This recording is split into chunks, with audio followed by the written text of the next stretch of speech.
Let's do our eyeshadow. Dito, eyeshadow for monolids. You have really small eyes. So, we're gonna have to be really disciplined with the product that we're applying. Start by applying a little concealer. Use the lighter one. So for monolids, it's nice to do it in reverse. We're gonna start, diba usually we start with like the lightest shade and then we go darker and then we do the shimmer. So in your case, we're gonna do shimmer first. Take any of your brushes that are a bit flat. Diba ito yung ferrule na tinatawag?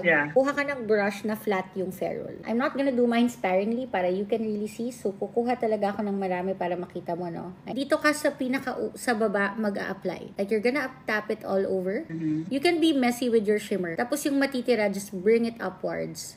When you apply your shimmer, Lisa, make sure na pahiga yung brush mo, hindi pa ganun. You know that you did it right kapag when you move your head, you see na it's reflecting light all over.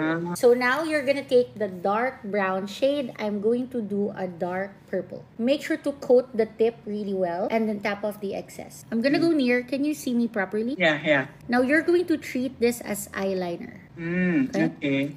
So you're gonna slowly tap really close to your lashes. Yeah. Okay.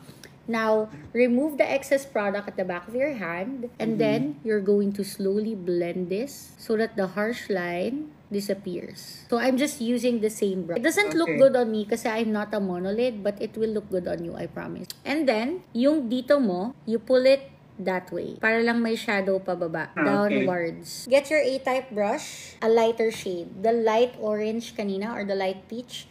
Take just a little bit. Okay. Tap off the excess. And then go over, parang mag-overlap sila nung darker shade mo. So it becomes softer. So not to the point na it reaches the darkest shade. So kung wari, diba ito yung darkest shade mo? Yeah. Yan. When you blend in the lighter shade, it just touches the edges dito sa taas.